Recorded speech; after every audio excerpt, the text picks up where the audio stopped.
Good morning to all. आज का हमारा टॉपिक है बायोटिक इंटरेक्शन। बायोटिक इंटरेक्शन के बारे में हम लोगों ने लास्ट वाली वीडियो में देखा पॉजिटिव इंटरेक्शन के बारे में। पॉजिटिव इंटरेक्शन जिसके अंतर्गत जिसमें दो जीव आपस में इंटरेक्ट कर रहे हैं, उसमें दोनों को ही बेनिफिट हो रहा है। तो आज हम नेगेटिव इंटरेक्शन के बारे में जानेंगे कि नेगेटिव इंटरेक्शन क्या होता है। नेगेटिव इंटरेक्शन के अंतर्गत जिसमें दो जीव आपस में इंटरेक्ट करेंगे, जिसमें से दोनों में से एक को लॉस होगा, ये कहलाएगा आपका नेगेटिव इंटरेक्शन। ठीक है, नेगेटिव इंटरेक्शन में क्या हुआ कि दो जीव आपस में जो इंटरेक्ट कर रहे हैं, दोनों में से किसी को एक को लॉस होना है यहाँ पे। तो इसके नेगेटिव इंटरेक्शन के बहुत सारे एग्जाम्पल हैं, जिसमें से पहला जो एग्जाम्पल है वो है पैरासिटिज्म। पैरासिटिज्म में क्या होता है,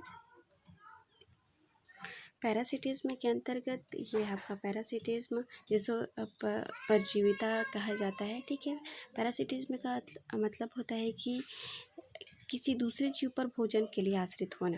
ठीक है, पैरासिटिज्म क्या कहलाता है, किसी दूसरे जीव पर भोजन के लिए आश्रित होना पैरासिटिज्म कहलाएगा। जैसे कि फंगस ये जो ज़्यादातर दूसरे जीवों पर भोजन के लिए आश्रित होते हैं। तो हम लोग इसका एक अच्छा एग्जाम्पल लेंगे। ठीक है, इसका एग्जाम्पल जो है वो है कस्क्यूटा। कस्क्यूटा जो कि अमरबेल के नाम से जाना जाता है। कस्क्यूटा ये अमरबेल के नाम से जाना जाता है। ये इसमें क्लोरोफिल नहीं पाया जाता है, एक लता के समान होता है। ठीक है, तो कस्क्यूटा ये पूर्ण रूप से भोजन के लिए अपने होस्ट प्लांट पर ही आश्रित होंगे। ठीक, और उससे होस्ट प्लांट से ही पोषण प्राप्त करेंगे। तो कस्क्यूटा जो है इसमें एक चूस्कांक पाया जाता है, ऑस्ट्रेलिया पाया जाता है, जिसके माध्यम से ये अपने होस्ट प्लांट से के वस्कुलर बंडल से संपर्क स्थापित करते हैं और जाइलम फ्लोएम के माध्यम से क्या करते हैं, पोषक पदार्थ प्राप्त करते हैं। ठीक है, तो यहाँ पे डायग्राम यहाँ पे देख सकते हैं आप लोग कि ये जो है कस्क्यूटा, ठीक है, होस्ट प्लांट पर किस प्रकार से लपेटे हुए हैं खुद को। और ये है वस्कुलर बंडल, जिसमें से ये कस्क्यूटा है वो चूस्कांक के माध्यम से, चूस्कांक का मतलब है एक सक करने वाला जो पोषक पदार्थ को चूसता है। ठीक है, तो ये कहलाएगा चूस्कांक या ऑस्ट्रेलिया किस प्रकार से वस्कुलर बंडल से संबंध स्थापित किए हुए उससे पोषक पदार्थ ग्रहण कर रहा है। तो इसे हम कहेंगे, इस प्रकार से हम कहेंगे कि इसमें दो स्पीसीज़ हैं। ठीक है, दो जीव हैं, जिसमें से कस्क्यूटा को तो बेनिफिट हो रहा है, लेकिन जो होस्ट प्लांट है उसको पूरी तरह से लॉस हो रहा है। कैसे लॉस हो रहा है, क्योंकि उसकी प्रोडक्टिविटी कम हो रही है। प्रोडक्टिविटी कम हो रही है, उसके साथ ही उसमें कई प्रकार के डिसीज़ उत्पन्न हो जा रहे हैं। ठीक है, तो इस प्रकार से हम इसे नेगेटिव इंटरेक्शन कहेंगे, जिसमें एक जीव को लॉस हो रहा है। आगे जो एग्जाम्पल है वो है आपका पैराडाइसन। पैराडाइसन क्या होता है, जिसके परभक्षण के नाम से जाना जाता है।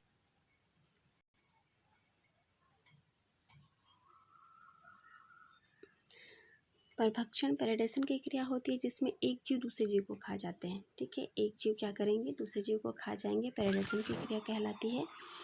इसमें एग्जाम्पल के रूप में यहाँ पे एनिमल दिए गए हैं, जिसमें जैसे कि शेर है जो कि हिरन को खा जाता है, मेंढक है जो कि कीट को खा जाते हैं, उल्लू है जो कि सांप और चूहे को खा जाते हैं। तो हम लोग इसमें एग्जाम्पल के रूप में कोई प्लांट को लेंगे। ठीक है, पैराडाइसन की क्रिया के अंतर्गत हम भी आते हैं, जो कि क्या होता है, हम प्लांट को खा जाते हैं। ठीक है, तो हम भी एक जीव हैं और प्लांट भी एक जीव है, जिसमें एक जीव दूसरे जीव को खा जा रहा है। ये क्रिया कहलाएगी आपका पैराडाइसन।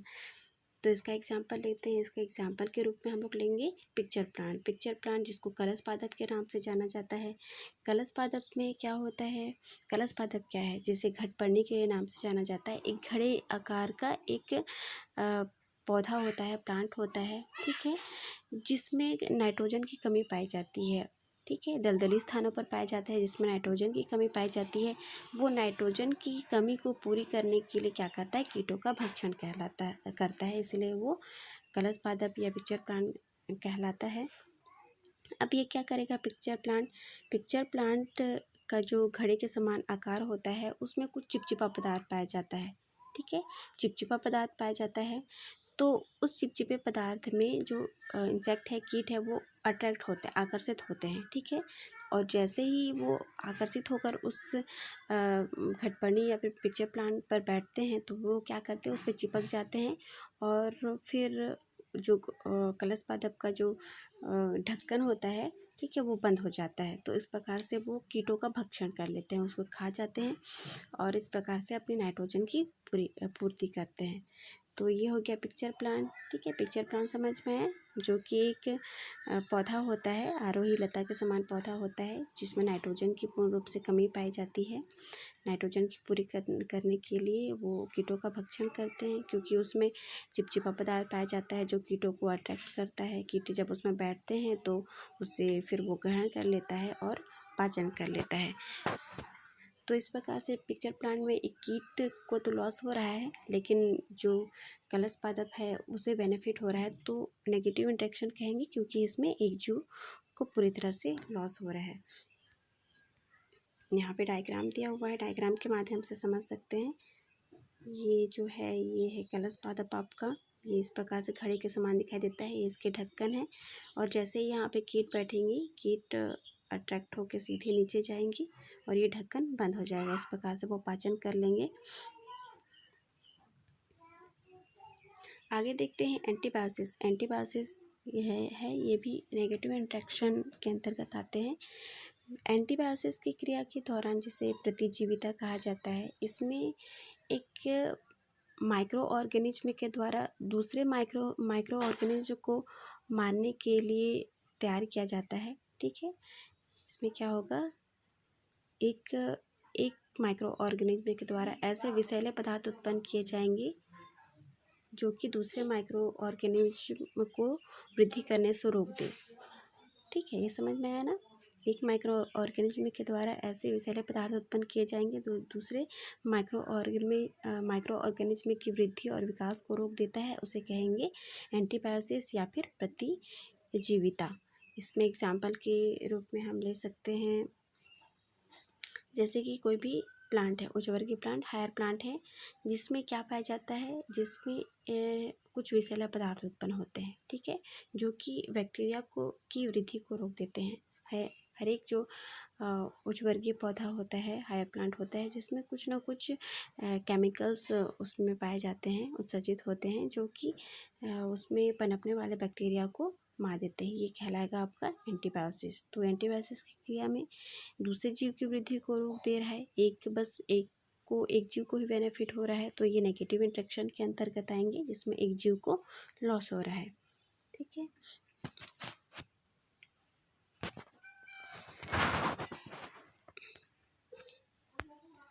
आगे देखते हैं कंपटीशन, प्रतिस्पर्धा क्या होती है। तो प्रतिस्पर्धा के अंतर्गत, प्रतिस्पर्धा, यहाँ कंपटीशन के बारे में बात हो रही है। तो ये जो कंपटीशन है वो दो जीवों के मध्य होगा या दो से अधिक जीवों के मध्य होने वाला है।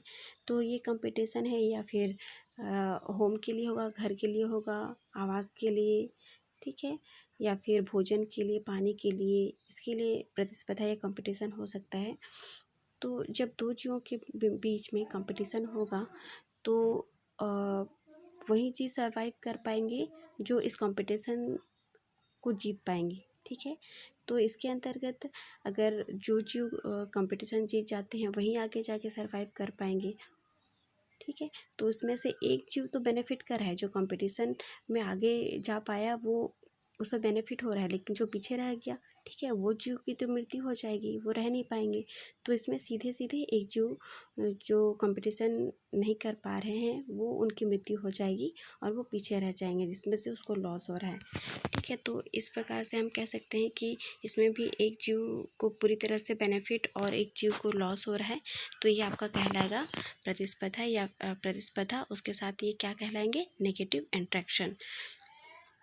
तो हम लोगों ने इन सब के बारे में पढ़ा, एक बार फिर से रिवाइज कर लेते हैं। कंपटीशन को ही रिवाइज कर लेंगे। कंपटीशन क्या होगा, प्रतिस्पर्धा, जिसमें दो जीवों के बीच में इंटरेक्ट होगा। ठीक है, उसमें प्रतिस्पर्धाएं होगी, भोजन, आवास, पानी के लिए। तो जो जीव इस कंपटीशन में आगे जा पाएंगे, सरवाइव कर पाएंगे, वही जीव जीवित रहेंगे, और जो कंपटीशन में नहीं कर पाएंगे वो पीछे रह जाएंगे या फिर उनकी मृत्यु हो जाएगी। तो इसमें क्या होगा, एक जीव को बेनिफिट और एक जीव को लॉस होगा। उसी प्रकार से देखते हैं। और एंटीबायोसिस के बारे में बता चुकी कि क्या होता है। एंटीबायोसिस की क्रिया के अंतर्गत एक माइक्रो ऑर्गेनिज्म से ही दूसरे माइक्रो ऑर्गेनिज्म को रोकने के लिए, उनकी वृद्धि को कम करने के लिए रासायनिक तत्व बनाए जाते हैं, ठीक है, जिसे एंटीबायोसिस कहेंगे या तो फिर प्रतिजीविता कहेंगे। जैसे कि प्लांट में ही पाए जाते हैं विषैले पदार्थ उत्पन्न होते हैं जो कि बैक्टीरिया की वृद्धि को रोक देते हैं। ये कहलाएगा आपके एंटीबायोसिस, जिसमें एक जीव को लॉस हो रहा है और एक जीव को बेनिफिट।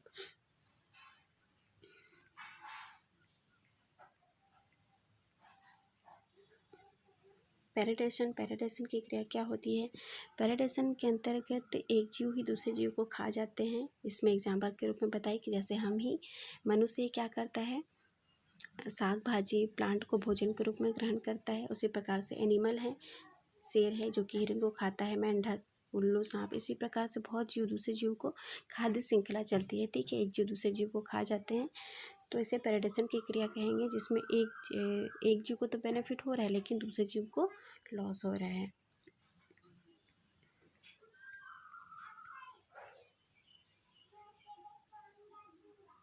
पैरासिटिज्म की क्रिया क्या होती है। पैरासिटिज्म में क्या है, जिसमें परजीवी कहलाता है हिंदी में। तो परजीवी जो भोजन के लिए दूसरों पर आश्रित होते हैं, परजीवी कहलाते हैं। तो परजीवी का एग्जाम्पल हम लोग ने यहाँ कस्क्यूटा लिया हुआ है। कस्क्यूटा अमरबेल के नाम से जाना जाता है, जो पूर्ण रूप से भोजन के लिए होस्ट प्लांट पर ही आधारित रहते हैं। ये होस्टेरिया के माध्यम से, चूसकांक के माध्यम से जो होस्ट प्लांट के वस्कुलर बंडल से संबंध स्थापित करके उसके जाइलम फ्लोएम से भोजन प्राप्त करते हैं। तो ये हो गया आपका पैरासिटिज्म, जिसमें होस्ट प्लांट को बेनिफिट नहीं हो रहा है, लॉस हो रहा है पूरी तरह से। वहीं कस्क्यूटा जो कि अमरबेल जो कि एक पैरासाइट है, उससे बेनिफिट हो रहा है। तो ये हो गया हमारा नेगेटिव इंट्रैक्शन। आप लोगों को समझ में आ गया होगा। Thank you.